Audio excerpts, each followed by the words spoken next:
কৈছোঁ তেওঁ ঘৰতে কংগ্ৰেছ আছে, ঘৰৰ খবৰবোৰ আমি পাই আছোঁ। এতিয়া কিন্তু ৰাইজে বিচাৰে যে তেওঁ আমাৰ এই বানপানীৰ সময়ত এই যে অমিত শ্বাহ ডাঙৰীয়ে যে কৈছিলে পুখুৰী খান্দি তেওঁ বানপানী সমস্যা শেষ কৰিব, এই পুখুৰী ক'ত খান্দিছে? আমিও এই পুখুৰীটো চাবলৈ যাওঁ, এই পুখুৰীটো আমি বিচাৰি আছোঁ। আজি তেওঁ এটা সময়ত কৈছিলে যে মই নিজৰ মাটি দান দিম, ক'ত দান দিলে? আজিতো বড়ো, ৰাভা, কাৰ্বি, মিচিং মানুহৰ মাটি লৈহে আছে।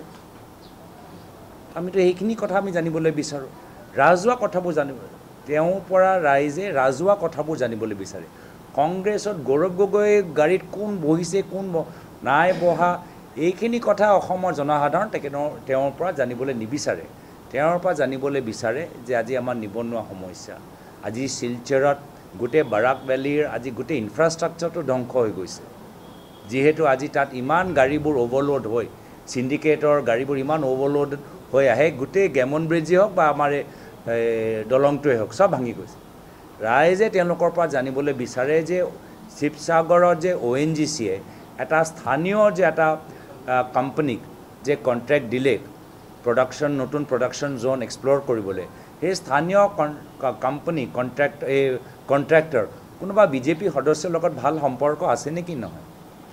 ৰাজহুৱা কথাবোৰ ৰাইজে তেখেতৰ পৰা জানিবলৈ বিচাৰে।